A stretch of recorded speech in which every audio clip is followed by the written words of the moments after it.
أنفسنا ومن سيئات أعمالنا من يهده الله فلا مضل له ومن يضلله فلا هادي له ونشهد أن لا إله مطلوب ربنا وغوثنا ومغيثنا عوننا ومعيننا مأوانا وملجأنا محمدا عبده ورسوله صلى الله تعالى عليه وعلى آله وأصحابه وأزواجه وذرياته وأولياء أمته وعلماء ملته وبارك وسلم. أما بعد فأعوذ بالله من الشيطان الرجيم. بسم الله الرحمن الرحيم. والسابقون الأولون من المهاجرين والأنصار والذين اتبعوهم بإحسان رضي الله عنهم ورضوا عنه. صدق اللہ العلی العظیم. درود شریف پڑھیے. اللہم صلی علی سیدنا مولانا محمد معدن الجود والکرم وآلہ وصحبہ وبارک وسلم. الصلاة والسلام علیک یا رسول اللہ. الصلاة والسلام عليك يا حبيب الله. الصلاة والسلام عليك يا رحمة للعالمين وعلى آلك وأصحابك يا شفيع المذنبين. حمد و صلاۃ کے بعد استاد العلماء حضرت علامہ مولانا عطا محمد صاحب قبلہ و دیگر قابل صد احترام علماء کرام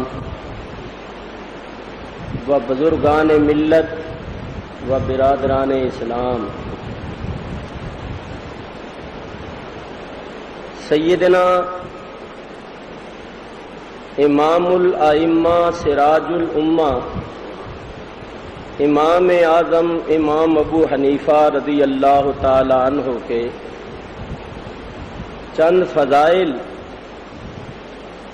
اپنے شکستہ الفاظ میں بیان کرنے سے پہلے میں اپنے مرکزی دارالعلوم امجدیہ کے اراکین کا شکریہ ادا کرتا ہوں اور ان کے لیے دعا کرتا ہوں کہ انہوں نے سیدنا امام اعظم کانفرنس کا اہتمام کر کے مسلمانوں پر بہت بڑا احسان کیا. اس لیے کہ آج ہماری یہ حالت ہے کہ ہم حنفی تو ہیں لیکن بہت سے حنفیوں کو حضرت امام اعظم ابو حنیفہ رضی اللہ تعالی عنہ کے نام کا بھی پتہ نہیں کہ ان کا نام کیا تھا اور وہ کب ہوئے تھے اور ان کا مقام کیا تھا. اسی طرح ہم لوگ بخاری شریف اور مسلم شریف کا نام تو جانتے ہیں لیکن ہماری حنفیوں کی جو حدیث کی معتبر کتاب ہے طحاوی شریف اس کا نام عوام نہیں جانتے، اور اگر طحاوی شریف کا نام لیا جائے تو لوگ کہتے ہیں کہ اس حدیث کی کتاب کا نام تو ہم نے پہلے کبھی سنا ہی نہیں تھا۔ آج حالت یہ ہو گئی ہے کہ جو بھی حدیث پیش کی جائے تو لوگ کہتے ہیں کیا بخاری شریف میں ہے؟ ہم نے بخاری شریف کو بہت مشہور کیا، شہرت دی، لیکن طحاوی شریف کو ہم نے شہرت نہیں دی۔ تو ضرورت ہے اس امر کی کہ حنفیوں کو یہ بتایا جائے کہ امام بخاری رحمت اللہ تعالی علیہ بڑے جلیل القدر امام تھے حدیث کے، مگر وہ شافعی المذہب تھے، اور انہی کے درس میں امام طحاوی رضی اللہ تعالیٰ عنہ پڑھتے تھے، اور انہوں نے جب یہ دیکھا کہ یہ امام بخاری رحمت اللہ تعالی علیہ امام ابو حنیفہ کے فضائل بیان نہیں فرماتے اور ان کے مسائل کی طرف زیادہ توجہ نہیں فرماتے، تو وہ ان کے درس سے نکل کر آئے اور انہوں نے دوسرے ائمہ سے علم حاصل کیا، اور بخاری کے مقابلے میں حنفی مذہب کی تائید میں طحاوی شریف لکھی۔ لیکن طحاوی شریف کو ہم نہیں جانتے اور بخاری شریف کو سب جانتے ہیں۔ ہم رسول اللہ صلی اللہ علیہ وسلم کی تمام حدیثوں کو دل و جان سے تسلیم کرتے، سر آنکھوں پر رکھتے، لیکن میں یہ عرض کر رہا ہوں کہ آج کل اس بات کی بڑی ضرورت ہے کہ لوگوں کو بتایا جائے کہ ہم حنفی ہیں، ہم حضرت امام اعظم امام ابو حنیفہ رضی اللہ تعالیٰ عنہ کے مقلد ہیں، اور ہمارے امام کون تھے اور ان کا کیا مقام تھا، اور کون کون سی کتابیں ہیں جن میں ہمارے مذہب کا بیان ہے۔ تو میں سمجھتا ہوں کہ یہ امام اعظم کانفرنس منعقد کر کے بہت بڑا احسان کیا ہے۔ پاکستان بننے سے پہلے امرتسر میں ہمارے حضرت مولانا محمد حسن صاحب حقانی جو اس کانفرنس کے منتظم ہیں، محتمم ہیں، بانی ہیں، ان کے والد ماجد امام المناظرین امام اہل سنت حضرت علامہ مولانا عبدالحفیظ صاحب رحمت اللہ تعالی علیہ جو امرتسر میں رہتے تھے، اور امرتسر وہابیوں کا گڑھ تھا، ان کے والد ماجد نے وہاں جا کر سنیت کا جھنڈا گاڑا، اور وہاں سیدنا امام اعظم رضی اللہ تعالیٰ عنہ کا دن منایا جاتا تھا۔ ہر سال امام اعظم کانفرنس ہوتی تھی، تو مجھے بڑی خوشی ہوئی ہے کہ امرتسر میں یہ سلسلہ جاری تھا، اور یہاں کراچی میں بھی جاری ہو گیا ہے، اور یہ سلسلہ جاری رہنا چاہیے تاکہ حنفیوں کو پتہ چلے کہ ہمارے امام ابو حنیفہ رضی اللہ تعالیٰ عنہ کیا تھے اور کب ہوئے تھے اور ان کا مقام کیا تھا۔ تو اس کانفرنس کے جلسے یہاں ہی نہیں ہو رہے، آج کی رات میں دوسرے مقامات پر بھی ہو رہے، کل سر مساجد میں جمعے کے موقع پر بھی، اور پھر رات کو بھی مختلف مقامات پر جلسے ہو رہے ہیں۔ میں دعا کرتا ہوں کہ اللہ تبارک و تعالی ان حضرات کو جزائے خیر عطا فرمائے۔ استاد العلماء حضرت علامہ مولانا عطا محمد صاحب بندیالوی دامت برکاتہم القدسیہ تشریف فرما ہے۔ ہزاروں علماء کے آپ استاد ہیں، ہزاروں، سینکڑوں نہیں، ہزاروں علماء کے آپ استاد ہیں، اور یہ بڑی خوشی کی بات ہے کہ پورے پاکستان میں ان کے شاگرد جو بڑے بڑے فاضل ہیں وہ اپنے اپنے مقام پر کام کر رہے ہیں، آرام سے نہیں بیٹھے ہوئے، کام کر رہے ہیں۔ مثلا حضرت علامہ مولانا غلام نبی صاحب دارالعلوم حامدیہ رضویہ کے محتمم کتنے بڑے جید فاضل ہیں، مولانا بھی ان کے شاگرد ہیں۔ ہمارے حضرت مولانا مفتی محمد رفیق صاحب حسنی جو ہمارے دارالعلوم کے شیخ الحدیث ہیں، مفتی ہیں، وہ بھی آپ کے شاگردوں میں سے۔ اتنے بڑے بڑے حضرات جو آپ کے شاگرد ہیں وہ ملک میں مختلف مقامات پر کام کر رہے، اور ابھی آپ کی تقریر مجھ ناچیز کے بعد ہوگی۔ تقریر تو انہی کی ہوگی، نقائق اور حقائق اور دقائق تو وہی بیان فرمائیں گے۔ میں آپ حضرات کے سامنے مختصر طور پر کچھ عرض کروں گا، اور یہ بھی آپ کو خوشخبری سناتا ہوں کہ حضرت علامہ مولانا عطا محمد صاحب بن دیالوی مدد اللہ العالی نے کل ہماری مسجد میں جمعہ پڑھانا منظور فرما لیا ہے، تو کل جمعہ حضرت ہماری مسجد میں پڑھائیں گے۔ تو آپ حضرات ذوق شوق سے تشریف لائیے اور حضرت کے ارشادات عالیہ کو کل جمعے کے موقع پر بھی سنیے۔ ابھی آپ حضرات کے سامنے حضرت مولانا غلام دستگیر صاحب افغانی صدر جماعت اہل سنت ہیں، صدر ہیں سابقہ، اچھا سابقہ صدر تو گئے تھا، سابقہ صدر جماعت اہل سنت کراچی تقریر فرما رہے تھے۔ میں نے آپ حضرات کے سامنے سیدنا امام اعظم امام ابو حنیفہ رضی اللہ تعالیٰ عنہ کے چند فضائل بیان کرنے ہیں، بڑی توجہ کے ساتھ سنیں۔ آیہ کریمہ میں نے آپ حضرات کے سامنے تلاوت کی ہے۔ اللہ تعالیٰ ارشاد فرماتا ہے والسابقون الاولون، سبقت کرنے والے پہلے، من المہاجرین والانصار، مہاجرین اور انصار میں سے، والذین اتبعوہم بإحسان، اور وہ جنہوں نے بھلائی کے ساتھ ان سابقون الاولون کی اتباع کی، ان کی پیروی کی۔ اللہ تبارک و تعالی ان سب کے متعلق فرماتا ہے رضی اللہ عنہم، راضی ہو گیا اللہ تبارک و تعالی ان سے، ورضوا عنہ، اور یہ راضی ہو گئے اللہ سے۔ میرے بزرگوں اور دوستو، اس آیت میں اللہ تبارک و تعالی نے دو طبقوں کا بیان فرمایا ہے۔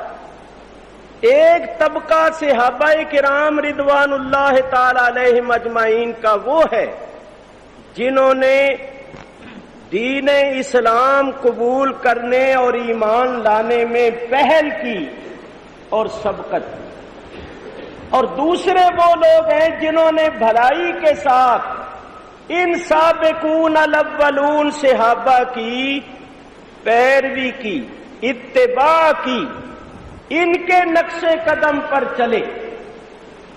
اس طبقے میں وہ صحابہ کرام بھی آ گئے جو بعد میں ایمان لائے، اور تابعین حضرات جنہوں نے صحابہ کرام کی بھلائی کے ساتھ اتباع کی، اور تبع تابعین، بلکہ مفسرین نے لکھا ہے کہ الی یوم الدین، قیامت تک جتنے لوگ ان کی بھلائی کے ساتھ اتباع اور پیروی کریں گے وہ اس آیہ کریمہ کا مصداق ہے۔ میں نے یہ آیت کیوں پڑھی؟ والذین اتبعوہم میں تابعین کا بیان ہے، جنہوں نے بھلائی کے ساتھ صحابہ کرام کی پیروی کی۔ اور آپ حضرات کو معلوم ہونا چاہیے کہ سیدنا امام اعظم امام ابو حنیفہ رضی اللہ تعالی عنہ تابعی ہیں۔ نعرہ تکبیر، نعرہ رسالت۔ حضرت علامہ مولانا وقار الدین صاحب شیخ الحدیث و تفسیر دارالعلوم امجدیہ زندہ باد۔ سیدنا امام اعظم امام ابو حنیفہ رضی اللہ تعالی عنہ تابعی ہیں. بولو سارے کون ہیں؟ تابعی. اور تابعی کس کو کہتے ہیں؟ جس نے ایمان کے ساتھ صحابی کو دیکھا. اور صحابی اس کو کہتے ہیں جس نے ایمان کے ساتھ نبی کریم علیہ الصلوۃ والسلام کو دیکھا. ہمارے امام اعظم امام ابو حنیفہ رضی اللہ تعالی عنہ کا نام نامی و اسم گرامی ہے نعمان. یاد کر لو سارے. ہمارے امام اعظم کا نام کیا ہے؟ نعمان. ابو حنیفہ آپ کی کنیت ہے، امام اعظم آپ کا لقب ہے. اسم گرامی ہے نعمان بن ثابت. آپ کے والد ماجد کا نام تھا ثابت اور آپ کے دادا جان کا نام تھا زوتی. وہ مسلمان ہوئے تھے. آپ کے دادا جان اسلام لائے تھے. آپ عجمی ہیں، فارسی النسل ہیں. اور آپ نے خود لکھا ہے کہ ہمارے آباء و اجداد میں کوئی غلام نہیں رہا. گویا قوم کے رئیس تھے، قوم کے رئیس لوگوں میں سے تھے. تو آپ کے دادا جان کا پہلا نام تھا زوتی. جب وہ مسلمان ہوئے تو ان کا نام رکھا گیا نعمان. آپ کے دادا جان کا نام بھی نعمان تھا. ان کے ہاں اللہ تعالیٰ نے بیٹا عطا فرمایا جس کا نام انہوں نے رکھا ثابت. حضرت ثابت ابھی بچے تھے کہ ان کے والد حضرت نعمان ان کو گود میں اٹھا کر امیر المومنین حضرت علی کرم اللہ تعالی وجہ الکریم کی خدمت میں حاضر ہوئے. حضرت علی کرم اللہ تعالی وجہ الکریم نے امام اعظم امام ابو حنیفہ کے والد حضرت ثابت کو اپنی گود میں لیا اور ان کے لیے اور ان کی اولاد کے لیے دعائے خیر فرمائی. حضرت ثابت کے لیے اور حضرت ثابت کی اولاد کے لیے حضرت علی کرم اللہ تعالی وجہ الکریم نے دعائے خیر فرمائی. چنانچہ حضرت ثابت کے گھر میں امام اعظم امام ابو حنیفہ رضی اللہ تعالی عنہ پیدا ہوئے، جن کے واسطے حضرت علی شیر خدا کرم اللہ تعالی وجہ الکریم کی دعا تھی. بتائیے ہمارے امام اعظم امام ابو حنیفہ کب پیدا ہوئے تھے؟ 80 ہجری میں، یعنی نبی کریم علیہ الصلوۃ والسلام کے وصال کے 70 سال بعد. اور آپ نے چند صحابہ کرام کو دیکھا ہے. اب میں اس کا ثبوت آپ حضرات کی خدمت میں پیش کرتا ہوں. ہمارے امام اعظم امام ابو حنیفہ رضی اللہ تعالیٰ عنہ نے چند صحابہ کرام کو دیکھا، بلکہ بعض صحابہ سے آپ نے روایت بھی کی ہے. توجہ فرمائیے. امام الائمہ امام جلال الدین سیوطی رضی اللہ تعالیٰ عنہ جو شافعی المذہب لیکن بڑے کامل تھے، انہوں نے حضرت امام اعظم کی شان میں پوری کتاب لکھی، تبیید الصحیفہ فی مناقب فی. بھائی رہنے دو، میرا روز اس سے واسطہ ہوتا ہے. بالکل آپ بالکل کچھ نہیں. فی مناقب الامام ابی حنیفہ. اسی طرح امام ابن حجر مکی شافعی نے آپ کی شان میں رسالہ لکھا الخیرات الحسان. سیدی امام عبد الوہاب شعرانی رضی اللہ تعالیٰ عنہ جو شافعی المذہب تھے، شافعی المذہب ہو کر وہ امام اعظم امام ابو حنیفہ کے اتنے مداح ہیں کہ آپ ان کی تصانیف پڑھ کر دیکھیے. میں آپ حضرات کے سامنے جو کچھ بیان کروں گا وہ ان جلیل القدر ائمہ کا بیان ہے جو شافعی المذہب ہو کر امام اعظم کے متعلق لکھ رہے. توجہ فرمائیے.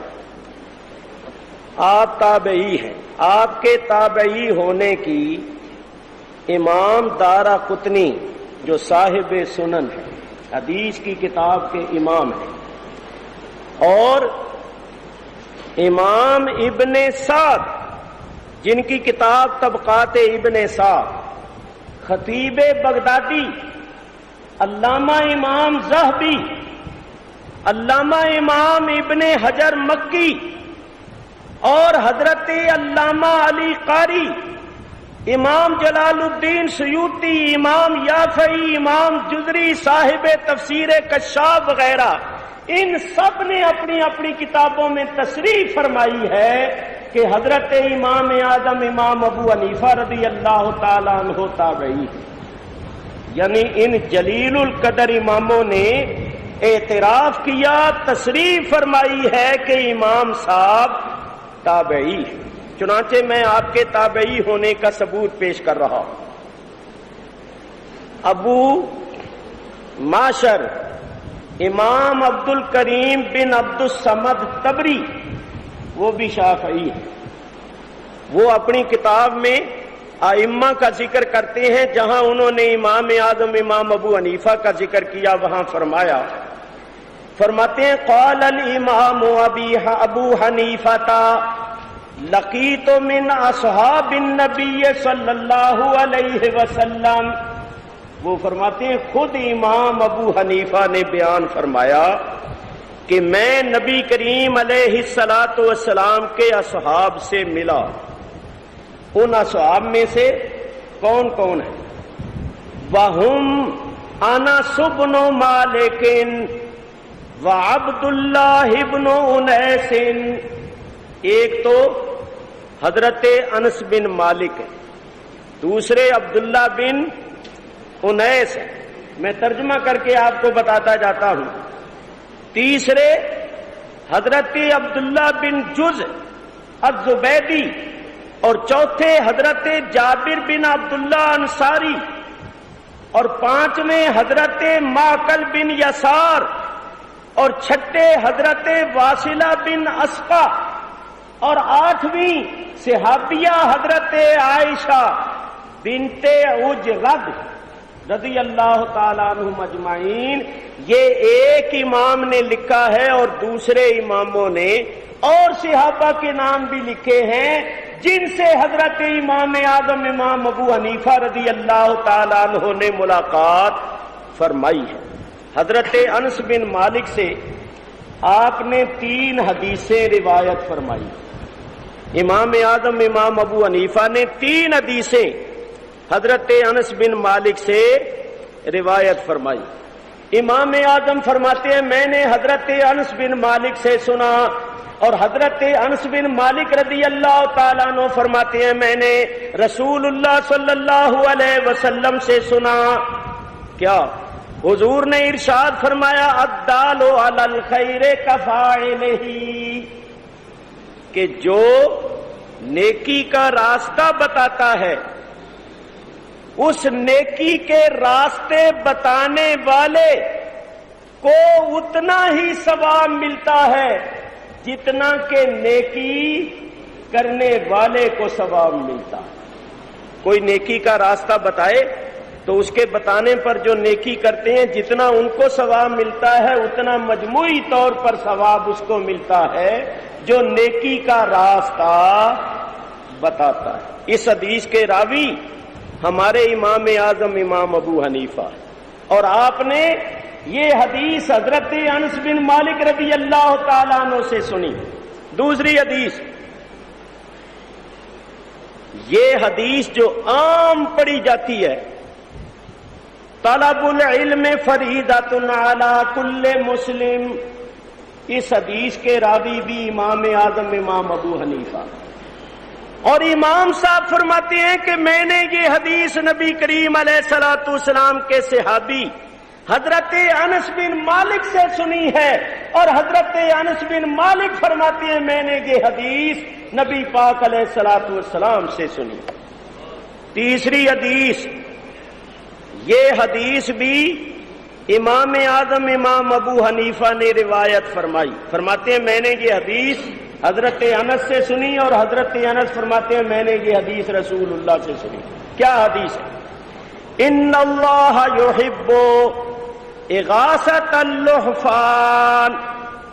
حضور نے فرمایا کوئی غم زدہ، کوئی درد مند، کوئی غمگین آدمی ہو، اس کی فریاد رسی کرنا اس کو اللہ تعالی محبوب رکھتا. غم زدوں کی فریاد رسی کرنا اللہ تبارک و تعالی کو یہ بہت محبوب ہے. تو یہ تین حدیثیں ہمارے امام اعظم امام ابو حنیفہ رضی اللہ تعالیٰ عنہ نے حضور کے جلیل القدر صحابی اور خادم خاص حضرت انس بن مالک رضی اللہ تعالیٰ عنہ سے روایت کی.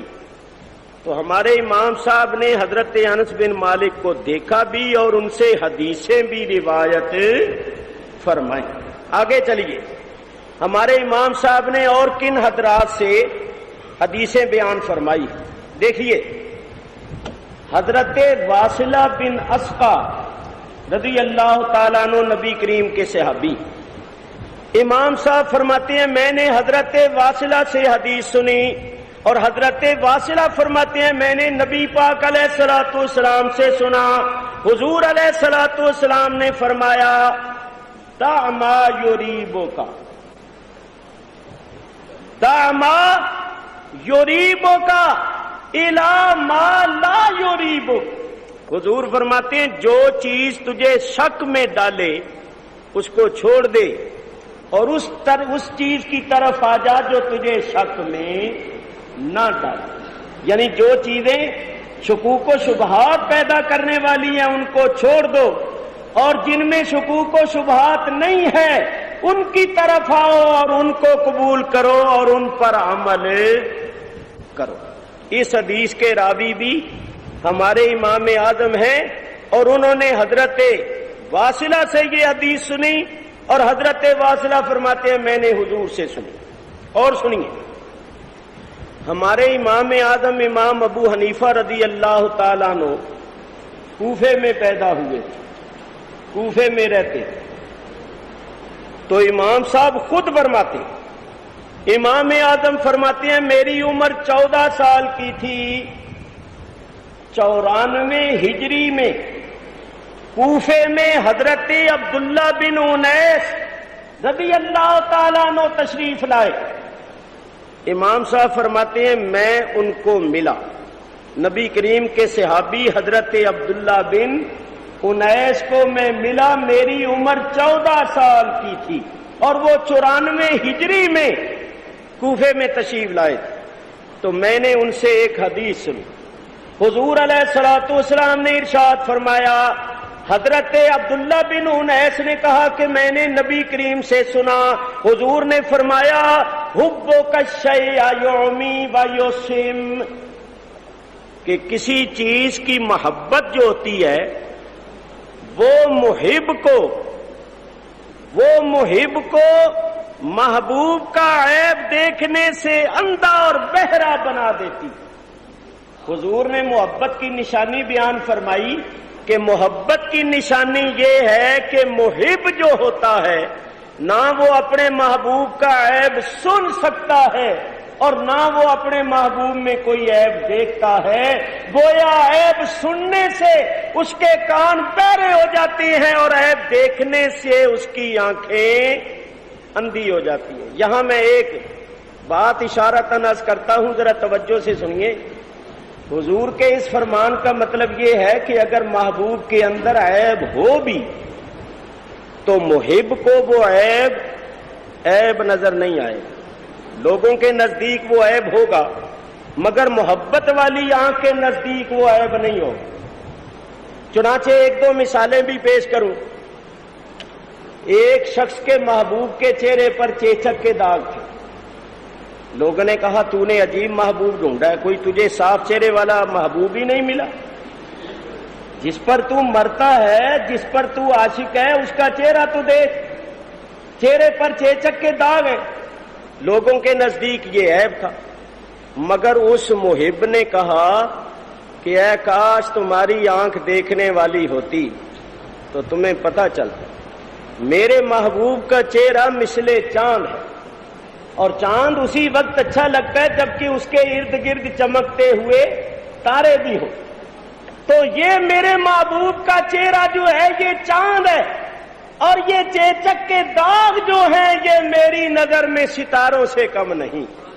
تو دیکھیے لوگوں کے نزدیک یہ عیب تھا، مگر محبت والی آنکھ کے نزدیک یہ عیب نہیں تھا۔ میں نے جو بات کرنی ہے وہ غور سے سنیے۔ حضور فرماتے ہیں محبت کی علامت یہ ہے کہ محب کو عیب دار محبوب کا عیب نظر نہیں آتا۔ تو جو حضور کی محبت کے دعوے دار ہیں اور بے عیب حضور کے اندر عیب ڈھونڈتے ہیں یا عیب ثابت کرتے ہیں، وہ اپنی محبت کے دعوے میں کس طرح سچے ہو سکتے ہیں؟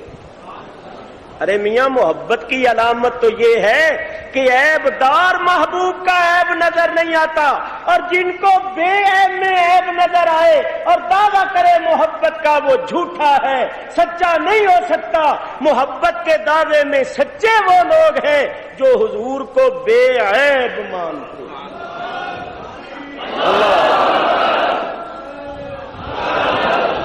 اور حضور علیہ الصلوۃ والسلام کو بے عیب مانتے ہیں اہل سنت و جماعت۔ تو یہ اپنی محبت کے دعوے میں سچے، اور جو دعویٰ کرتے ہیں محبت کا اور طرح طرح کے عیب اور نقص نکالتے ہیں، وہ اپنی محبت کے دعوے میں سچے نہیں ہیں۔ اس میں بڑی تفصیل اور وسعت ہے، اگر اس طرف چل پڑوں تو بڑا وقت لگ جائے گا، اور میرے بعد اکابر حضرات علماء کرام نے بیان کرنا ہے، اس لیے میں اپنے مضمون پر رہتے ہوئے جلدی ختم کرنے کی کوشش کرتا ہوں۔ میرے بزرگوں اور دوستوں، الحمدللہ یہ حدیث جو ہے، اس حدیث کو بھی ہمارے امام اعظم امام ابو حنیفہ رضی اللہ تعالی عنہ نے روایت کیا، اور آپ نے یہ حدیث نبی کریم کے صحابی حضرت عبداللہ بن انیس رضی اللہ تعالی عنہ سے سنی۔ اور آگے چلیے، دیکھیے میں عرض کر چکا ہوں کہ امام اعظم امام ابو حنیفہ رضی اللہ تعالی عنہ والذین اتبعوہم بإحسان کے مصداق، اور جنہوں نے بھلائی کے ساتھ صحابہ کرام کی پیروی کی ہے، تابعین حضرات نے، ان کے بارے میں اللہ فرماتا ہے رضی اللہ عنہم، اللہ ان پر راضی ہو گیا، ورضوا عنہ، اور یہ اللہ سے راضی ہو گئے۔ تو قرآن سے ثابت ہو گیا کہ ہمارے امام ان لوگوں میں سے ہیں جن کو اللہ تعالیٰ نے دنیا میں ہی اپنی رضا کی سند عطا فرما دی۔ دنیا میں ہی اللہ نے ان کو اپنی رضا کی سند عطا فرما دی، اور اس سے بڑا کوئی اعزاز نہیں، اس سے بڑی کوئی نعمت نہیں۔ یہ میں نہیں کہتا، اللہ تعالیٰ خود ارشاد فرماتا ہے وَرِضْوَانٌ مِّنَ اللَّهِ اکبر، جس کو اللہ تعالیٰ کی طرف سے رضامندی حاصل ہو جائے، رضوان حاصل ہو جائے، اکبر یہ بہت بڑی نعمت ہے۔ تو یہ رضوان، یہ رضامندی کی سند امام اعظم امام ابو حنیفہ کے لیے قرآن سے ثابت ہے، کیونکہ آپ والذین اتبعوہم بإحسان میں داخل ہے۔ حدیث پاک بھی سنیے، حضور علیہ الصلوۃ والسلام فرماتے ہیں خیر القرون قرنی، سارے زمانوں سے بہتر میرا زمانہ، ثم الذین یلونہم، ثم الذین یلونہم، پھر میرے زمانے، یعنی اس زمانے سے مراد ہے نبی پاک علیہ الصلوۃ والسلام کی ظاہری حیات کا زمانہ، ورنہ ہمارا عقیدہ تو یہ ہے کہ ازل سے لے کر ابد تک حضور کا زمانہ ہے، ازل سے لے کر ابد تک حضور کا زمانہ ہے۔ یہ جو میں عرض کر رہا ہوں تو یہ ظاہر کے لحاظ سے حضور فرماتی ہے سارے زمانوں سے بہتر میرا زمانہ، پھر تابعین کا، پھر تبع تابعین کا۔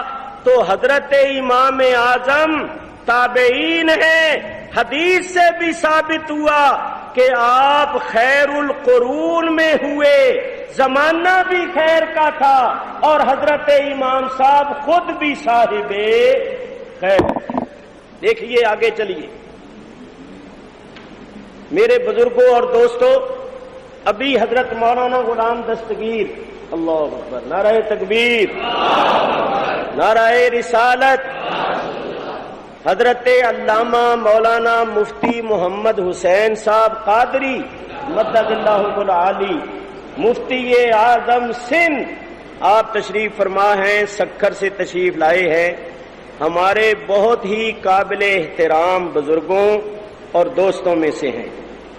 میرے بزرگوں میں یہ عرض کر رہا تھا کہ امام اعظم امام ابو حنیفہ رضی اللہ تعالیٰ عنہ علم و فضل میں، زہد و تقوی اور پرہیزگاری میں اپنی نظیر نہیں رکھتے تھے۔ خود آپ کے بارے میں نبی کریم علیہ الصلوۃ والسلام کے چند ارشادات سنیے امام صاحب کے بارے میں۔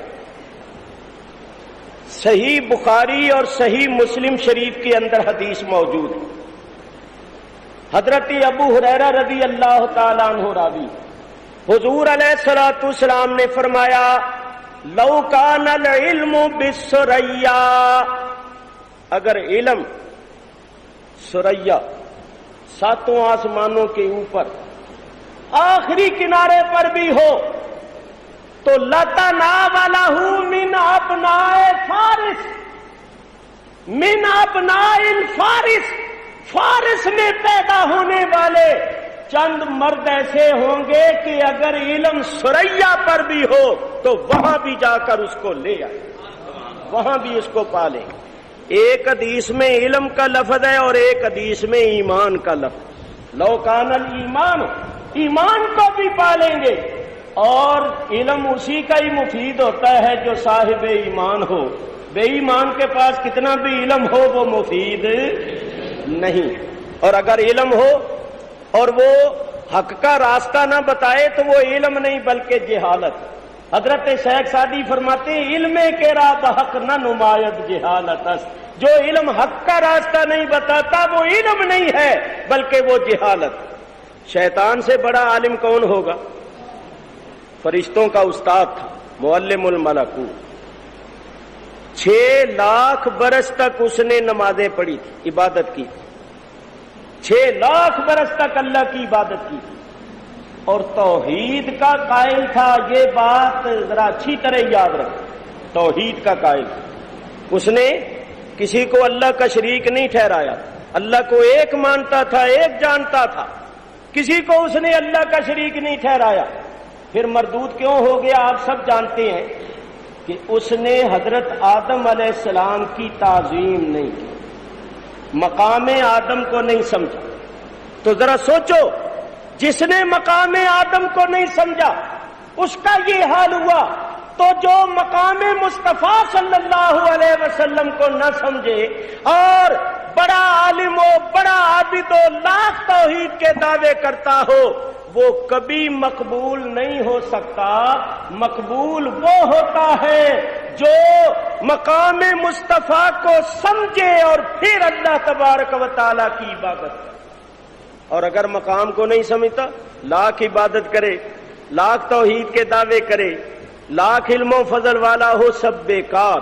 یہاں ایک بات میں آپ کی خدمت میں عرض کروں، بہت مفید بات۔ مجھے ایک دوست نے کہا کہ مولوی صاحب ہمارے سنی حضرات جو ہیں یہ نماز میں غفلت اور سستی کا مظاہرہ کرتے ہیں، اور دوسرے جو ہیں وہ نماز کے بڑے پابند ہیں۔ میں نے کہا یہ بالکل صحیح بات، مگر تم اصل بات کو سمجھے نہیں کہ ایسا کیوں ہے۔ کہنے لگا مجھے ذرا بتائیے۔ میں نے کہا سنو، نماز ہر مسلمان مرد و عورت عاقل بالغ پر فرض ہے، اور ایمان کے بعد سب سے بڑا فریضہ ہے۔ نماز پڑھنی چاہیے۔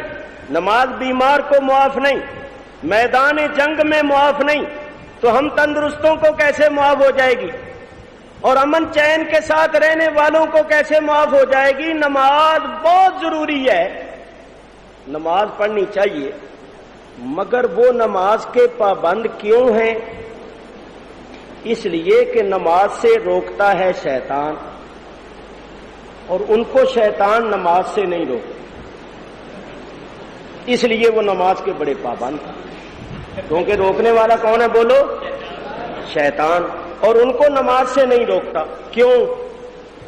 ان کو روکتا ہے حضور کی تعظیم سے، ان کو روکتا ہے حضور کی تعظیم سے، اور وہ تعظیم تو کرتے ہی نہیں، اس واسطے وہ نماز سے روکتا نہیں۔ کیوں؟ جانتا ہے کہ جب میری 6 لاکھ برس کی کام نہیں آئی تو ان کی 30-40 برس کی کیا کریں گے؟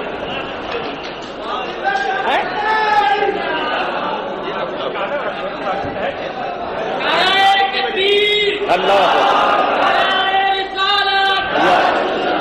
جانتا ہے کہ میری 6 لاکھ برس کی کام نہیں آئی، صرف تعظیم نہ کرنے کی وجہ سے سب بیکار ہو گئی۔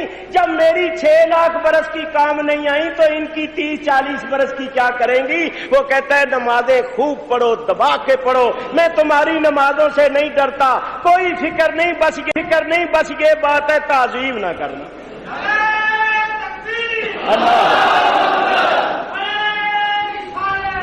وہ جانتا ہے کہ میں تعظیم نہ کرنے کی وجہ سے مارا گیا، میری 6 لاکھ برس کی کام نہیں آئی۔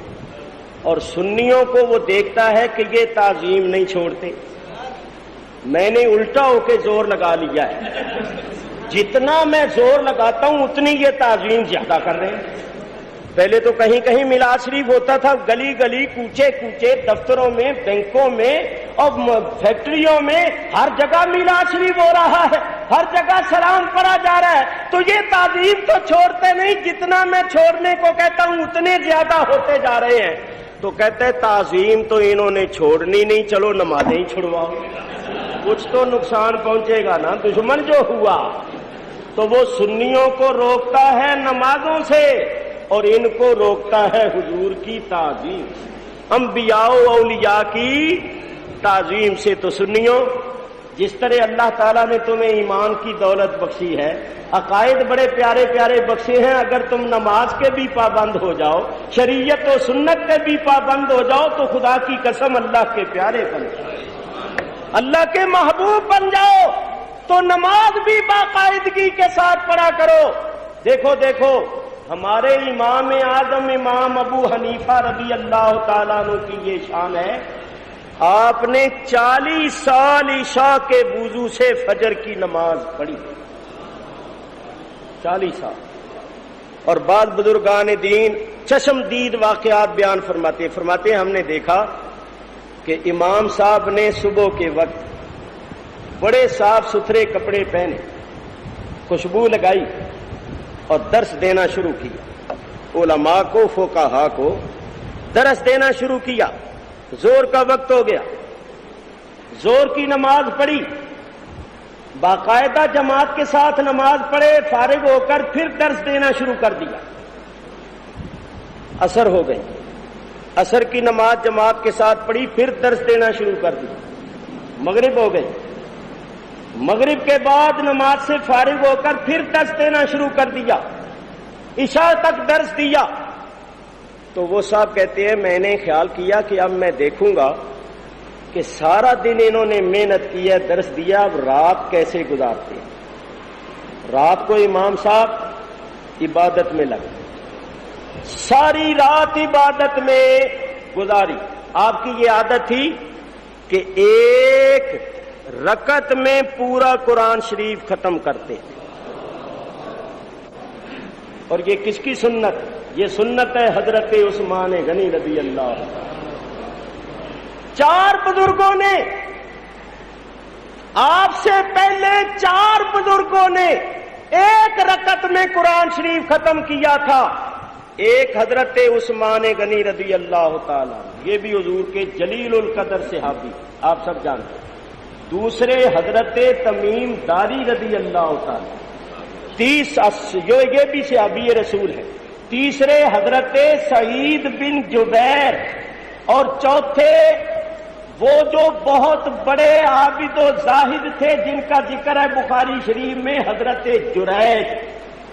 یہ 4 بزرگ ایسے ہوئے امام صاحب سے پہلے جنہوں نے ایک رکعت میں پورا قرآن شریف ختم کیا۔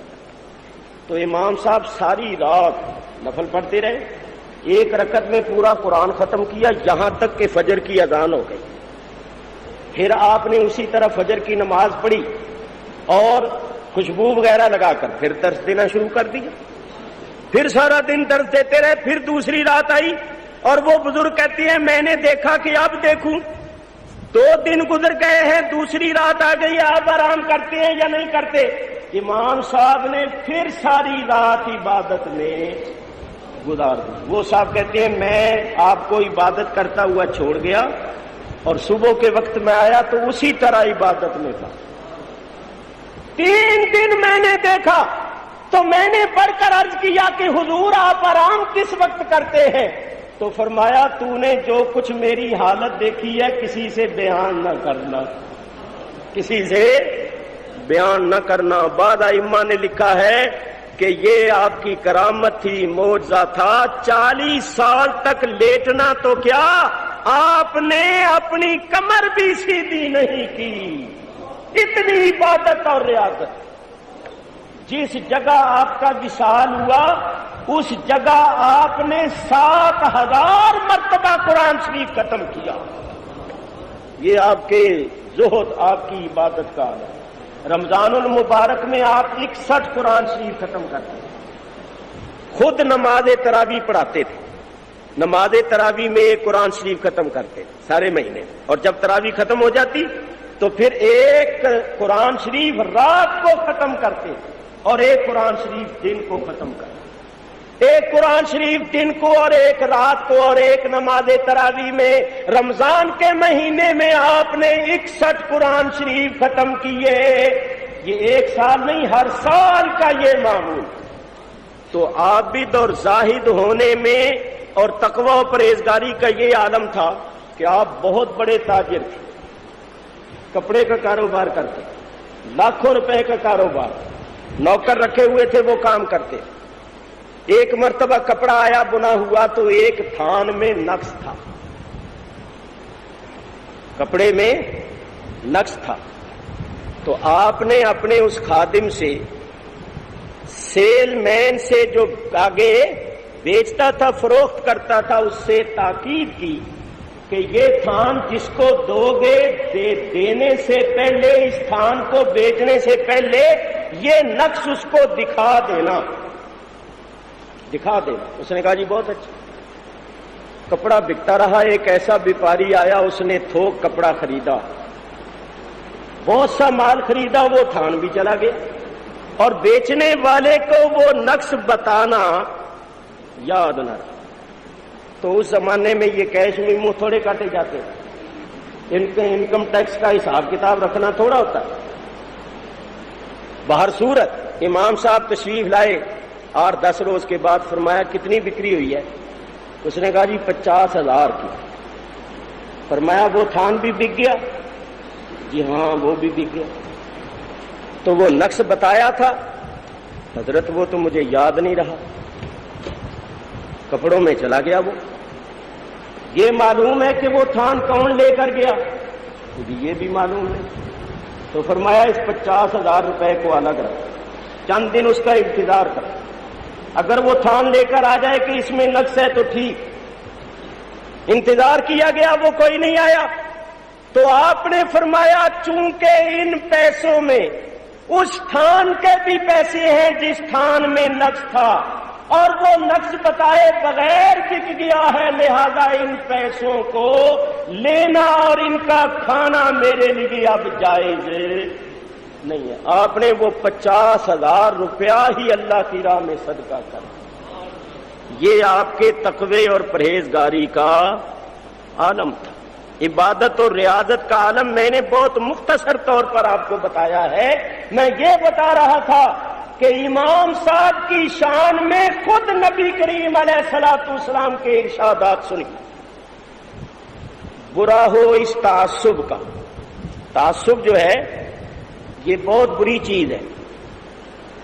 جب کسی کے اندر تعصب, ضد اور ہٹ دھرمی پیدا ہو جائے تو پھر اس کو خوبیاں بھی برائیاں نظر آتی ہیں, اور جب محبت پیدا ہو جاتی ہے تو پھر برائیاں بھی خوبیاں اور اچھائیاں نظر آتی ہیں. اللہ اکبر. میرے دوستو سنو، ہمارے پنجاب میں ایک گاؤں ہے جس کا نام ہے لکھو کے، ضلع فیروز پور.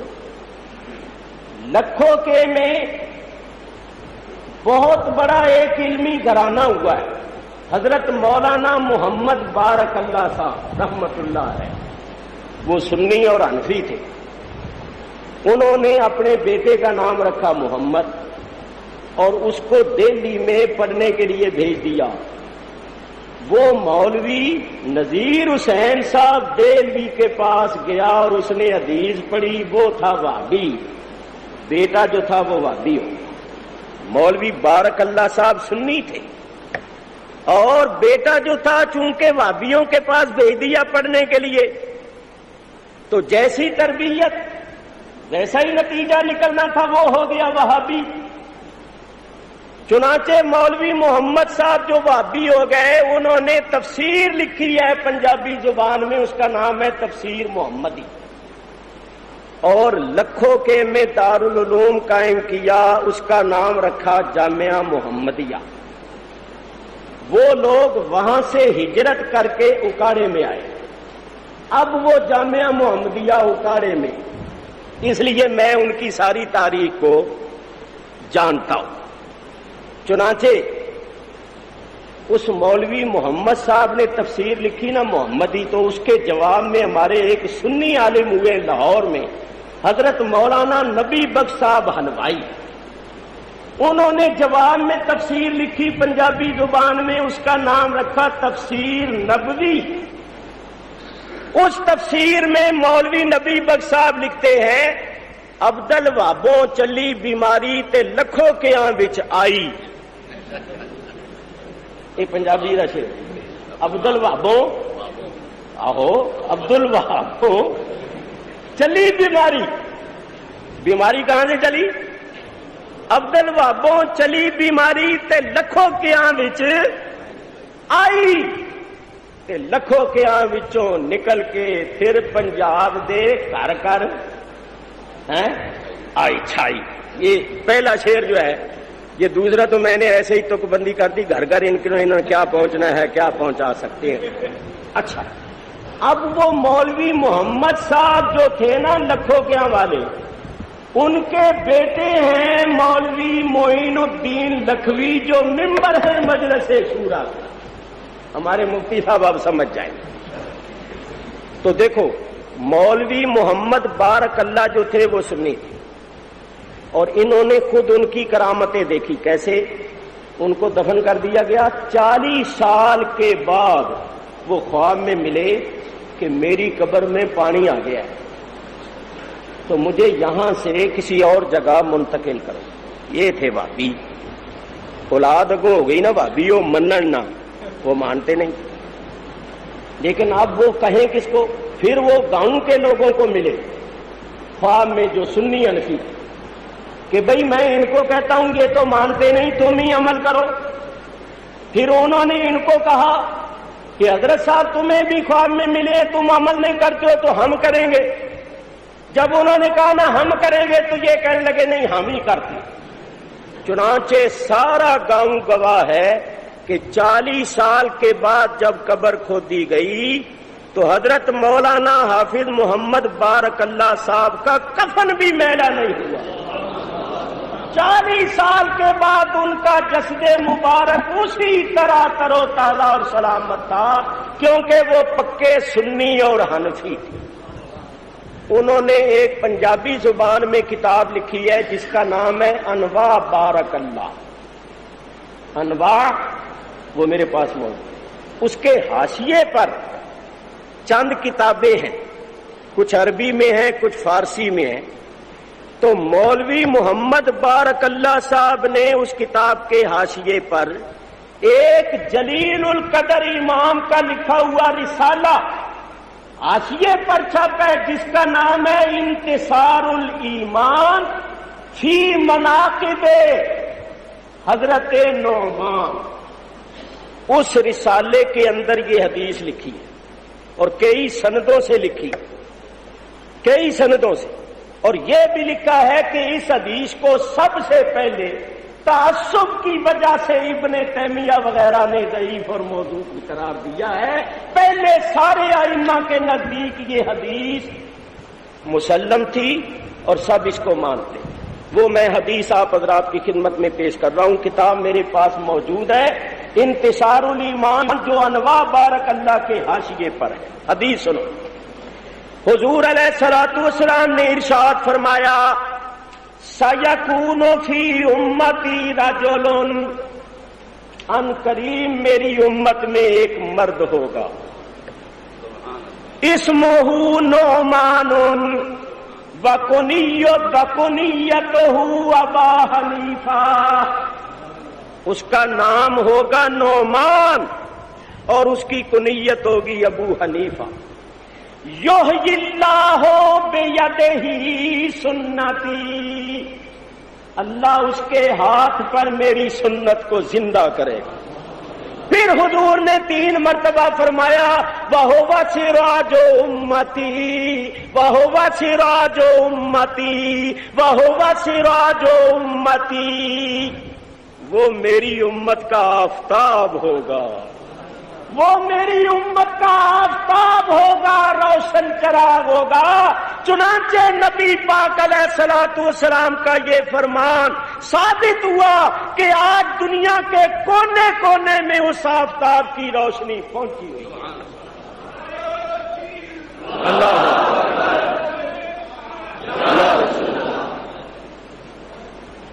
پنجاب میں اسلام پھیلانے والے حضرت سید علی حجویری المعروف حضرت داتا گنج بخش رضی اللہ تعالیٰ عنہ، جن کے قدموں کی طرف بیٹھ کے خواجہ خواجگان حضرت خواجہ معین الدین چشتی اجمیری سرکار غریب نواز نے چلہ کیا اور فرمایا گنج بخشے فیض عالم مظہر نور خدا، اور ناکِ سارا پیر کامل کامل آرا رہنما. حضرت داتا گنج بخش سے پوچھا حضرت آپ مذہباً کون ہیں؟ کہتے ہیں حنفی. خواجہ خواجگان خواجہ غریب نواز اجمیری سرکار 95 لاکھ کافر کو مسلمان کرنے والے. ہم نے پوچھا حضرت آپ اپنے زمانے کے غوث ہیں، سلطان الہند ہیں، عطائے رسول ہیں، آپ نے سارے راجپوتانے میں، جے پور کے علاقے میں، راجستھان کے علاقے میں اسلام پھیلایا، 95 لاکھ کافر کو مسلمان کیا. آپ مذہباً کون ہیں؟ فرمایا حنفی. خواجہ قطب الدین بختیار کاکی حنفی، بابا فرید شکر گنج حنفی، خواجہ نظام الدین اولیاء حنفی، حضرت خواجہ محمود نصیر الدین چراغ دہلوی حنفی. ہم نے پاکستان ہندوستان کے اولیاء کرام سے پوچھا، سب نے کہا حنفی. سارا افغانستان حنفی، سارا ترک حنفی، پاکستان ہندوستان حنفی، سارے جہان میں اس آفتاب کی روشنی پہنچی ہوئی ہے. اور سنو میں آپ کو بتاؤں، حضرت عیسیٰ علیہ السلام جب نزول فرمائیں گے، تشریف لائیں گے، تو وہ بھی حضرت امام ابو حنیفہ کے مذہب کے مطابق عمل کریں. 40 سال تک حضرت عیسیٰ علیہ السلام 40 سال تک تشریف فرما رہیں گے، نکاح بھی کریں گے، اور پھر مدینہ طیبہ میں ان کا انتقال ہوگا، حضور کے روضہ انور میں دفن ہوں گے. تو وہ 40 سال جو یہاں رہیں گے تو امام اعظم امام ابو حنیفہ رضی اللہ تعالیٰ عنہ کے مذہب پر عمل کریں گے. یہ نہیں سمجھنا کہ وہ امام صاحب کے مقلد ہوں گے، وہ مقلد نہیں ہوں گے، یعنی بحیثیت مقلد کے وہ مذہب حنفی پر عمل نہیں کریں گے، کیونکہ نبی کسی کا مقلد نہیں ہوتا، تو وہ مقلد ہو کر عمل نہیں کریں گے، بلکہ ان کا مذہب حنفی کے مطابق عمل کرنا اس بات کی دلیل ہوگا کہ مذہب حنفی سچا مذہب. مذہب حنفی کی حقانیت کی دلیل ہوگی ان کا عمل کرنا، ورنہ وہ امام صاحب کے مقلد نہیں ہوں گے، لیکن ان کا عمل کرنا امام صاحب کے مذہب کے مطابق ہو۔ تو میرے بزرگوں اور دوستو، میں نے آپ کے سامنے دو حدیثیں پڑھی ہیں۔ پہلی حدیث بخاری اور مسلم کی ہے۔ حضور نے فرمایا علم یا ایمان اگر ثریا پر بھی ہو تو فارس میں ایسے مرد پیدا ہوں گے جو اس علم کو اور ایمان کو پالیں گے۔ تو اس حدیث کا مصداق علماء کرام نے امام اعظم امام ابو حنیفہ کو قرار دیا۔ میں نے بغداد شریف میں امام اعظم رضی اللہ تعالیٰ عنہ کے مزار پر حاضری دی تو آپ کے مزار کے اندر آپ کی قبر شریف پر بھی یہ حدیث لکھی، اور یہ حدیث جو ہے جو میں نے پڑھی ہے وہ سراج امتی، یہ حدیث بھی لکھی، یہ حدیث بھی قبر شریف کے اندر چاندی کی جو جالیاں ہیں، جالیوں کے اوپر کے کنارے پر یہ حدیثیں چاروں طرف لکھی ہوئی ہیں۔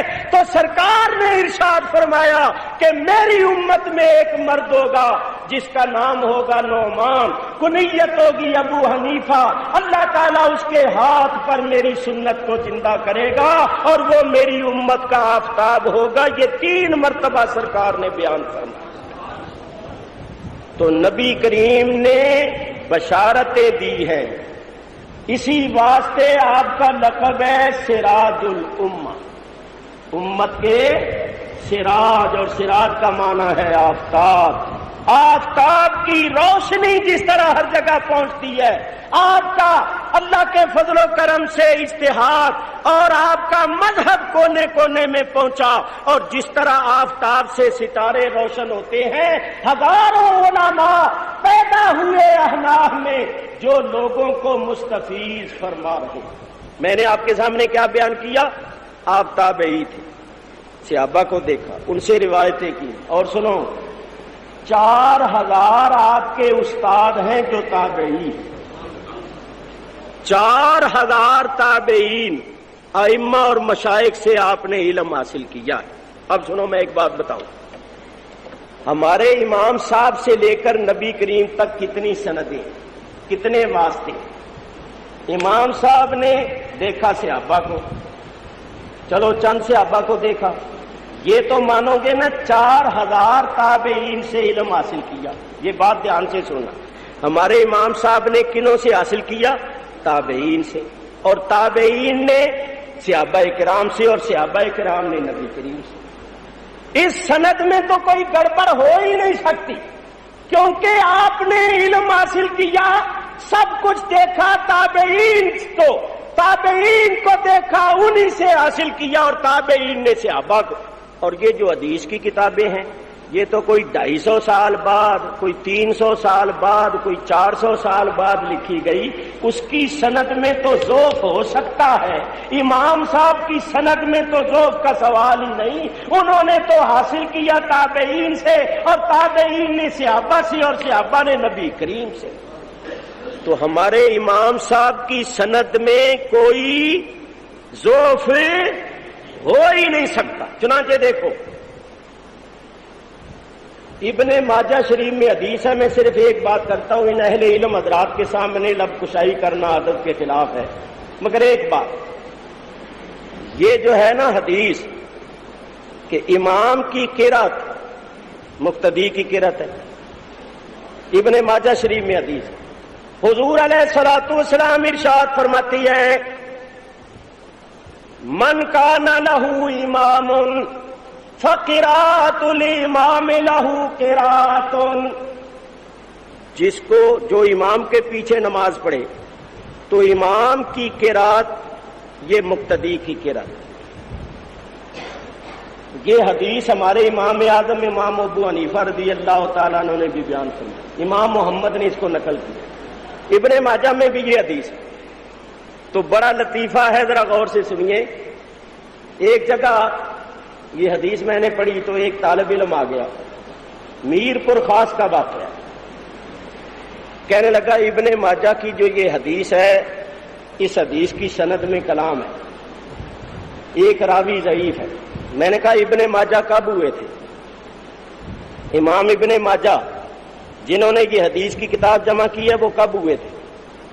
اس نے بتایا کہ 200 کتنے ہجری میں، اور میں نے کہا تو وہ حوالہ پیش کر رہا ہے جو 200 کتنے ہجری میں پیدا ہونے والے امام نے لکھا، اور میں اس کا حوالہ پیش کر رہا ہوں جو نبی کریم کے وصال کے 70 سال بعد ہوا۔ اس وقت تو امام ابن ماجہ بھی پیدا بھی نہیں ہوئے، تو ان کی کتاب کا حوالہ دے رہا ہے جو کتاب 300 سال بعد لکھی گئی۔ اس کتاب میں جو روایت ہے اس کی سند میں ضعف ہوگا، مگر میں تو امام اعظم امام ابو حنیفہ کی روایت پیش کر رہا ہوں، اور وہ تو اس وقت تھے جب امام ابن ماجہ ابھی پیدا بھی نہیں ہوئے۔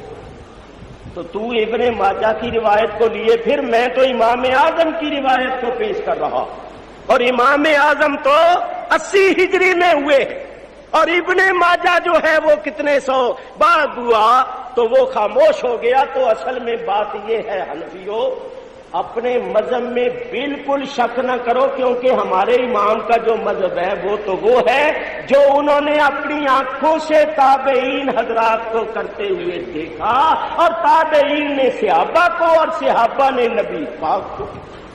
اس واسطے ہمارے مذہب میں کسی قسم کا ذوق نہیں ہو سکتا۔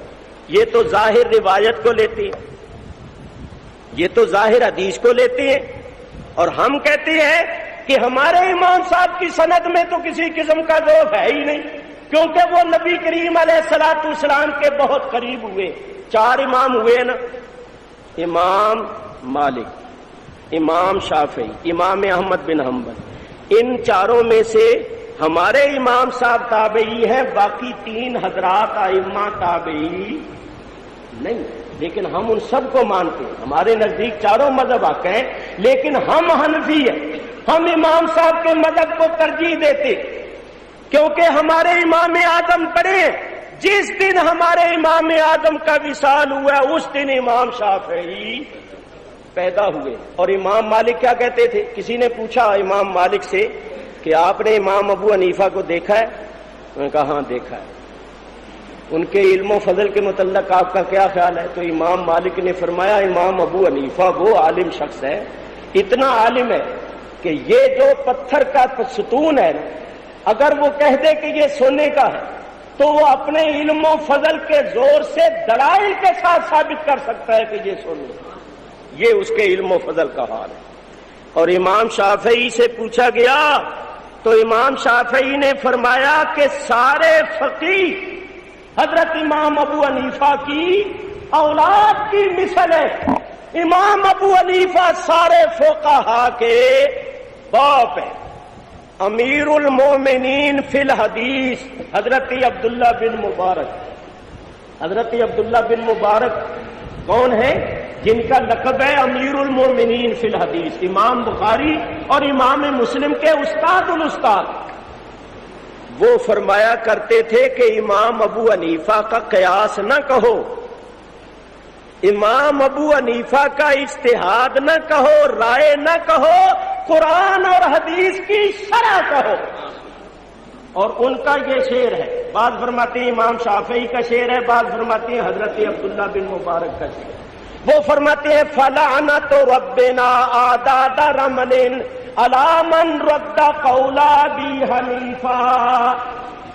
یہ حضرت عبداللہ بن مبارک کا شعر ہے یا امام شافعی کا شعر؟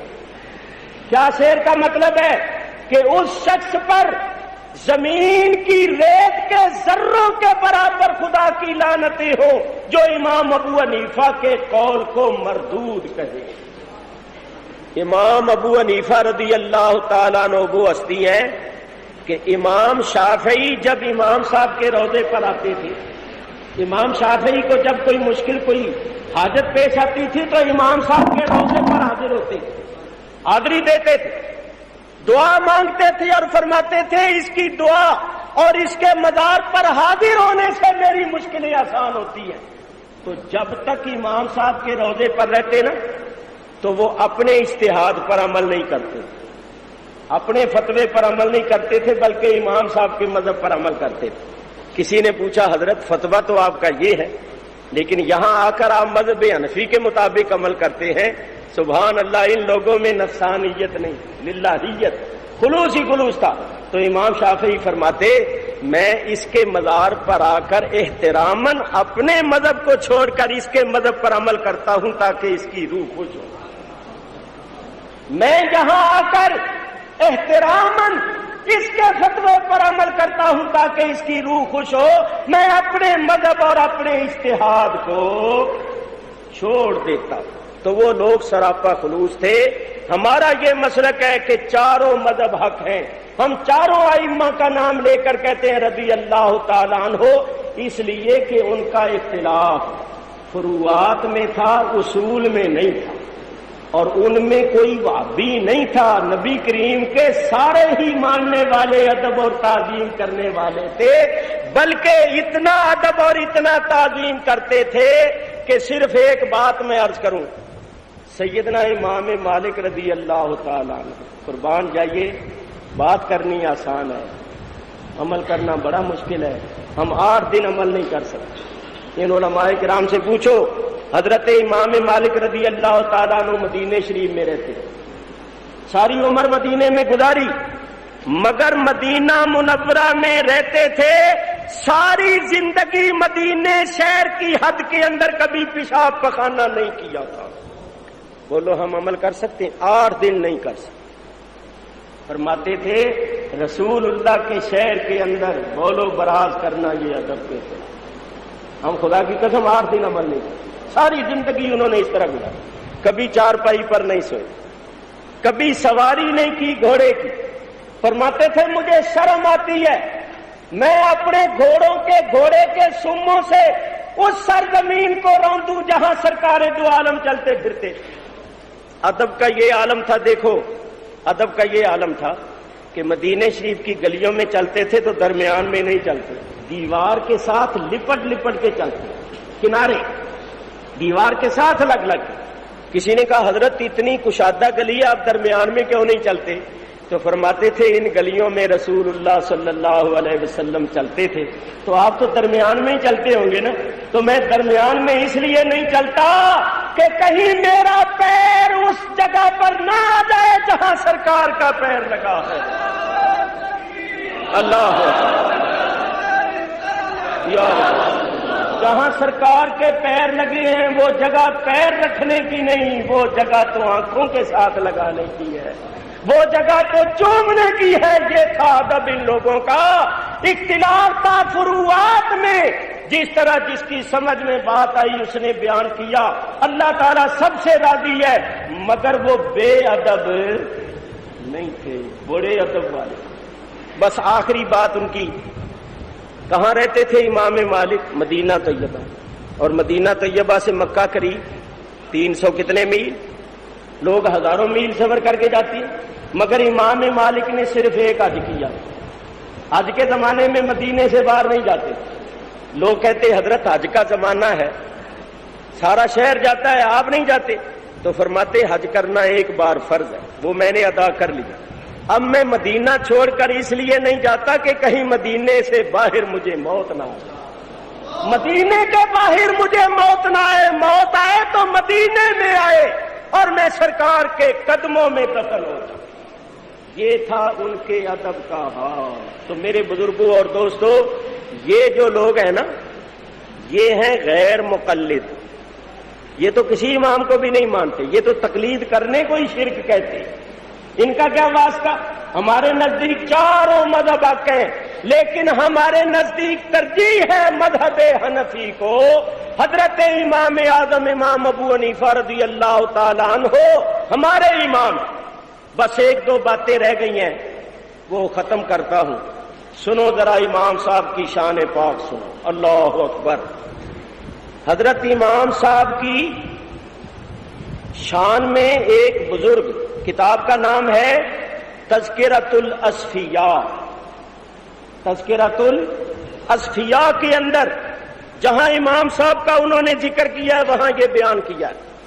حضرت امام اعظم امام ابو حنیفہ رضی اللہ تعالیٰ عنہ مدینہ شریف گئے، حج کر کے حضور کے روضے پر گئے اور روضہ اقدس پر کھڑے ہو کر سلام کہا، السلام علیکہ یا امام المرسلین. امام صاحب نے کہا السلام علیکہ یا امام المرسلین. روضہ انور سے جواب آیا، سب حاضرین نے سنا. جواب آیا وعلیکہ السلام یا امام المسلمین. اللہ. امام صاحب نے کہا اے نبیوں رسولوں کے امام آپ پر سلام ہو. تو نبی پاک نے جواباً فرمایا اے مسلمانوں کے امام تجھ پر بھی سلام. یہ ہمارے امام صاحب کی شان ہے. حضرت یحییٰ بن معاذ راضی رحمت اللہ تعالی علیہ وہ فرماتے ہیں کہ حضرت امام اعظم امام ابو حنیفہ رضی اللہ تعالی عنہ حضور علیہ الصلوۃ والسلام کے اس قدر مقبول ہیں کہ مجھے خواب میں نبی کریم صلی اللہ علیہ وسلم کی زیارت ہوئی. حضرت یحییٰ بن معاذ راضی فرماتے، یہ اسی تذکرۃ الاصفیاء میں لکھا ہوا کہ مجھے نبی کریم کی زیارت ہوئی. تو میں نے نبی کریم سے پوچھا یا رسول اللہ صلی اللہ علیہ این اطلبک، حضور میں آپ کو کہاں طلب کروں، آپ کو کہاں پاؤں، کس کے پاس جایا کروں؟ تو حضور نے فرمایا عند ابی حنیفہ، مجھے طلب کرنا ہو تو ابی حنیفہ کے پاس جائے، امام ابو حنیفہ کے پاس جاؤ، جہاں ہر وقت میرا ذکر ہوتا ہے، جہاں ہر وقت میری سنت کا ذکر ہوتا ہے. وہ اپنے وقت کے امام ہیں اور وہ میرے پیارے ہیں.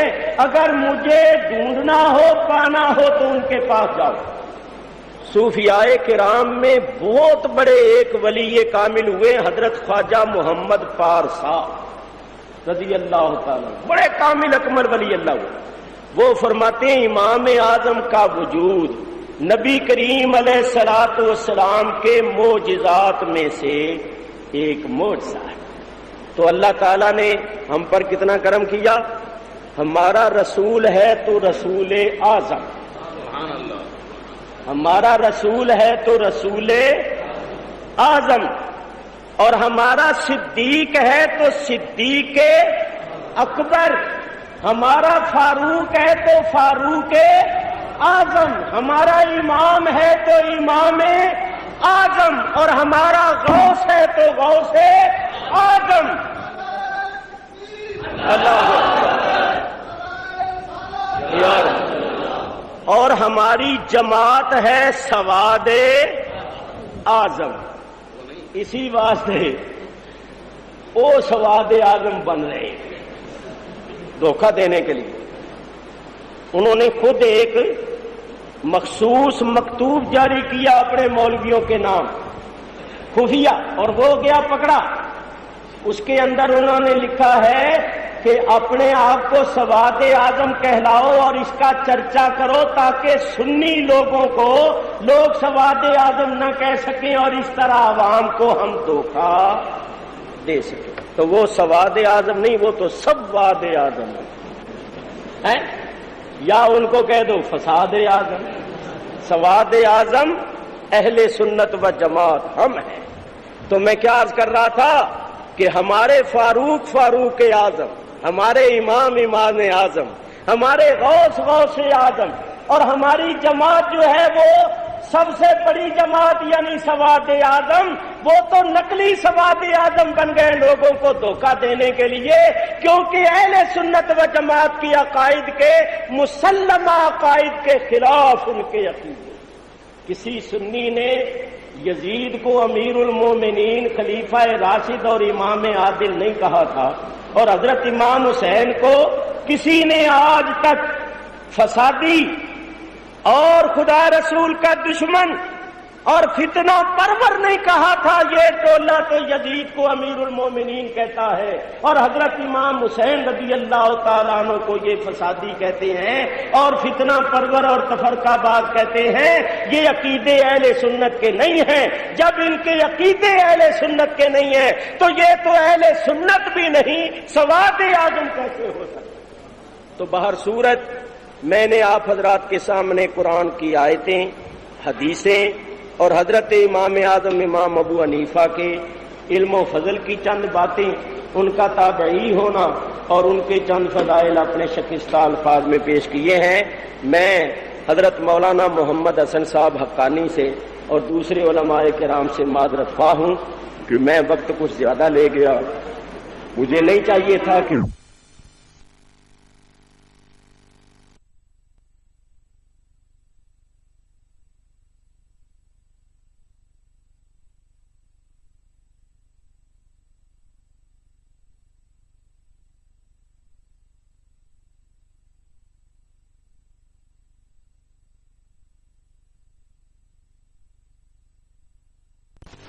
کے سامنے میں اتنا وقت لے لوں۔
نحمده ونصلي على رسوله الكريم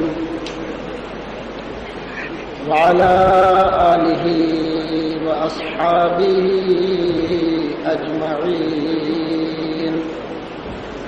أما بعد فأعوذ بالله من الشيطان الرجيم. بسم الله الرحمن الرحيم. إن أكرمكم عند الله أتقاكم. صدق الله مولانا العظيم وصدق رسوله النبي الكريم. ونحن على ذلك من الشاهدين والشاكرين والحمد لله رب العالمين. تمام اعداد نہایت ہی ذوق و شوق اور محبت و الفت کے ساتھ اپنے آقا اور مولا سید انبیاء حبیب کبریا سرور اصفیاء شب اسراء کے دولہ شفیع معظم نور مجسم سرکار دو عالم حضرت محمد رسول اللہ صلی اللہ تعالی وسلم کی بارگاہ مقدسہ میں چند مرتبہ ہدیہ صلاۃ و سلام پیش کریں. مولا یا صلی وسلم دائما ابدا علی حبیبک خیر الخلق کلہم.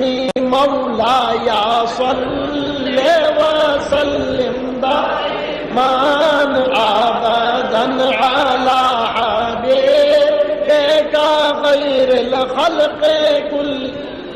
هو الحبیب الذی ترجى شفاعته لكل هول من الأهوال مقتحم.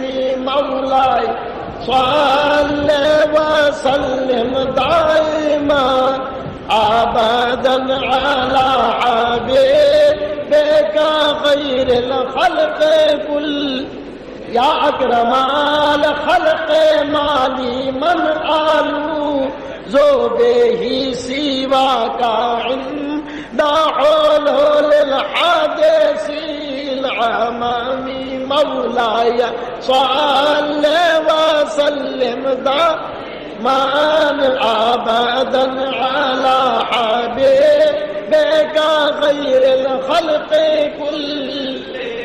اللهم صل على سيدنا ومولانا محمد وعلى آل سيدنا ومولانا محمد وبارك وسلم الصلاة والسلام عليك يا سيدي يا رسول الله يا نبي الله يا حبيب الله. حضرات،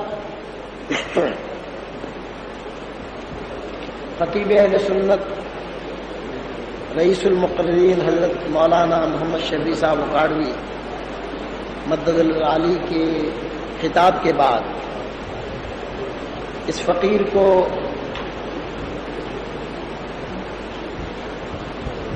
ارشاد فرمایا گیا کہ کچھ بیان کرے. بیان تو الحمدللہ خطیب اہل سنت نے بڑے اچھے انداز سے سیر حاصل باز کی اور امام اعظم ابو حنیفہ رضی اللہ تعالیٰ عنہ کے فضائل و مناقب بیان کی. یہ فقیر بھی مختصر طریقے سے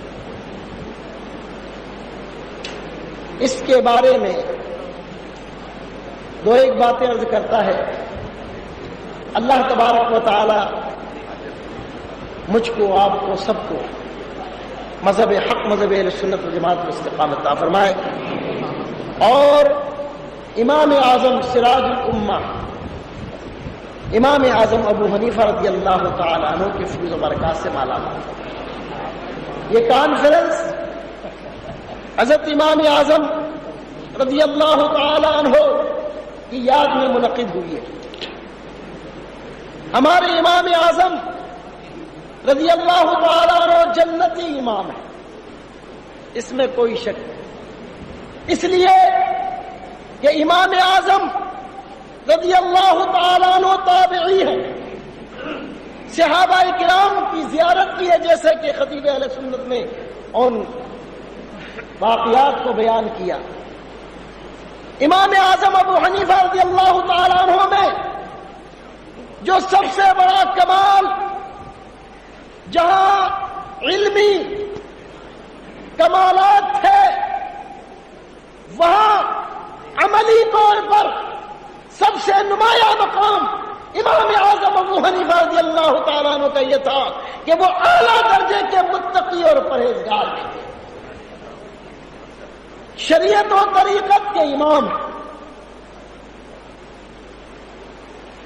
تقوی اور طہارت میں بے مثال آپ کا اتنا اونچا مقام تھا کہ میرے عزیزوں بزرگوں، امام اعظم ابو حنیفہ رضی اللہ تعالی عنہ شبہات سے بھی اجتناب فرماتے تھے.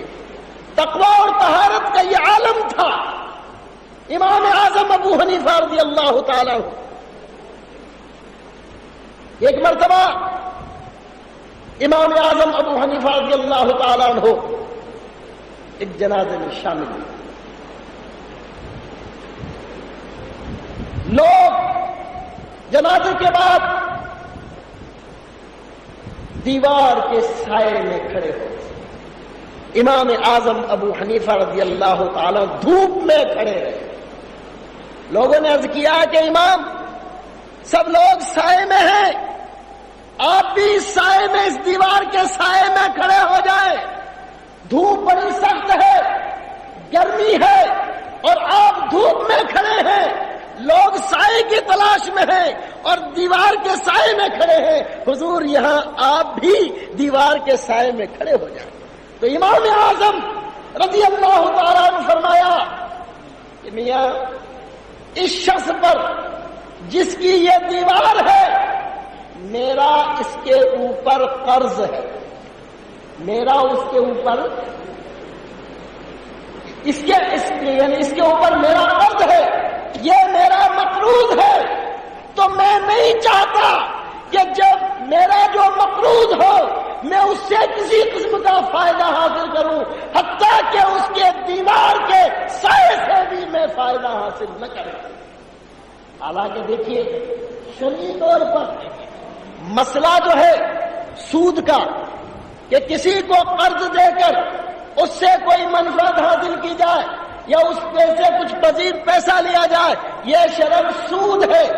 لیکن امام اعظم ابو حنیفہ رضی اللہ تعالیٰ عنہ کا کمال تقویٰ دیکھیے طہارت دیکھیے اور انتہائی تقوی کا یہ عالم ہے کہ آپ یہ فرماتے ہیں کہ میں اس مقروض سے کسی قسم کا کوئی فائدہ حاصل نہیں کرنا چاہتا، حتیٰ کہ اس کی دیوار کے سائے سے بھی فائدہ حاصل نہیں کروں گا۔ دھوپ میں کھڑے رہے، اس دیوار سے آپ نے فائدہ حاصل کیا۔ تو یہ انتہا درجے کا تقویٰ تھا امام اعظم ابو حنیفہ رضی اللہ تعالیٰ عنہ۔ ان اکرمکم عند اللہ اتقاکم، اللہ رب العالمین جل مجدہ قرآن عظیم فرقان حمید میں فرماتا ہے کہ تم میں مکرم اور معظم وہ ہے جس کا تقویٰ اور طہارت زیادہ ہے۔ جو اللہ سے زیادہ ڈرنے والا ہے وہی تم میں زیادہ معزز اور مکرم ہے۔ لہذا امام اعظم ابو حنیفہ رضی اللہ تعالیٰ عنہ اس آیت اس کی تشریح اور اس کی تفسیر سے یہ بات معلوم ہوتی ہے کہ امام اعظم ابو حنیفہ رضی اللہ تعالیٰ عنہ چونکہ تقویٰ اور طہارت میں بڑا اعلیٰ مقام رکھتے تھے، لہذا اللہ رب العالمین کے نزدیک بھی ان کا مقام مسلمانوں میں بہت بلند و بالا ہے۔ اس لیے امام اعظم ابو حنیفہ رضی اللہ تعالیٰ عنہ کو آج ساری دنیا امام اعظم کہتی ہے۔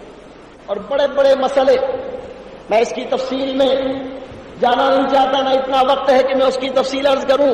امام اعظم ابو حنیفہ رضی اللہ تعالیٰ عنہ بڑے بڑے وہ مسائل کہ علماء جس کے حل کرنے میں حیران ہوتے تھے، علماء دنگ رہ جاتے تھے کہ اس کا کیا جواب ہوگا، امام اعظم ابو حنیفہ رضی اللہ تعالیٰ عنہ ایسے مسائل جو ہے وہ فی البدی اسی وقت حل فرماتے تھے، اس کا جواب عطا فرماتے تھے۔ بڑے بڑے جید علماء، مجتہدین علماء حیران رہ جاتے تھے کہ یہ جواب امام اعظم ابو حنیفہ رضی اللہ تعالیٰ عنہ نے کہاں سے دیا۔ چنانچہ ایک واقعہ آپ کے استاد محترم حدیث میں حضرت سیدنا سلیمان اعمش رضی اللہ تعالیٰ عنہ بہت بڑے جید محدث ہیں۔ امام اعظم ابو حنیفہ رضی اللہ تعالیٰ عنہ نے ان سے حدیث پڑھی ہے، حدیث روایت کی ہے۔ یہ استاد ہیں امام اعظم رحمۃ اللہ تعالیٰ علیہ کے، بڑے جلیل القدر محدث سلیمان اعمش رحمۃ اللہ تعالیٰ علیہ۔ ان کی خدمت میں ایک شخص آتا ہے، سوال کرتا ہے، آپ جواب دیتے لا ادری، میں نہیں جانتا۔ پھر دوسرا سوال کرتا ہے سائل، آپ فرماتے لا ادری، میں نہیں جانتا۔ تیسرا سوال کرتا ہے، آپ جواب دیتے لا ادری، میں نہیں جانتا۔ 40 سوال اس سائل نے حضرت محدث سلیمان اعمش رضی اللہ تعالیٰ عنہ سے کیے، اور وہ 40 کے جواب میں فرماتے لا ادری۔ اور یہ سوالات کوئی ایسے ویسے نہیں تھے، وہ سوالات بھی تھے اجتہاد سے جن کا تعلق، مسائل اجتہادیہ سے جن کا تعلق تھا، بڑے بڑے اہم مسائل تھے جن کا اجتہاد سے تعلق تھا۔ یہ محدث تھے، اجتہادی جب مسائل ان سے پوچھے تو آپ نے لا ادری فرمایا۔ اور پہلے بزرگوں میں یہی بات ہوا کرتی تھی کہ جس کے بارے میں کوئی علم نہ ہو تو وہ لا ادری فرماتے تھے، اور اس میں اپنا کسر شان نہیں سمجھتے۔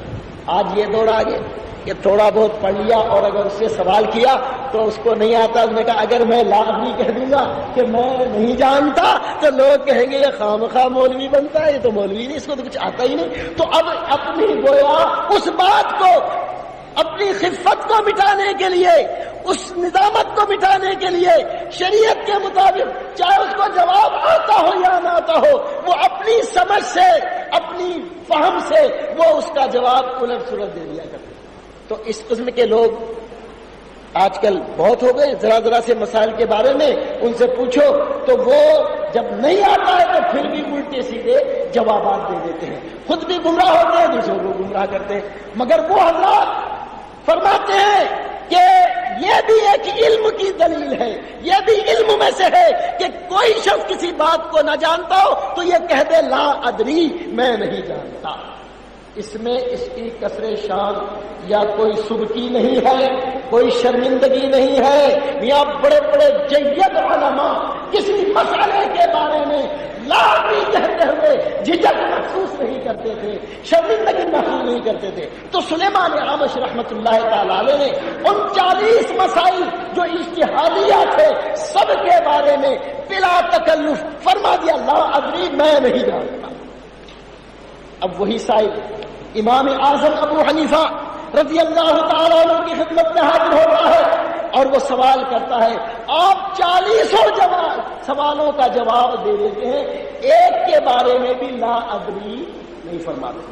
وہ حیران رہ گیا سائل کہ میں نے سلیمان اعمش رحمت اللہ تعالی علیہ جلیل القدر محدث ہے، ان سے 40 سوال پوچھے، ایک کا جواب نہیں دیا، سب کے لیے لا ادری فرمایا، اور امام اعظم نے 40 کا جواب دے دیا، ایک جواب کے بارے میں لا ادری نہیں فرمایا۔ جب وہ جواب اس کو مل گئے سائل کو تو وہ حضرت سیدنا سلیمان اعمش رحمت اللہ علیہ کی خدمت میں حاضر ہوا کہ حضرت مجھے اس کے جوابات نعمان ابن ثابت امام اعظم ابو حنیفہ رضی اللہ تعالیٰ نے دے دیے۔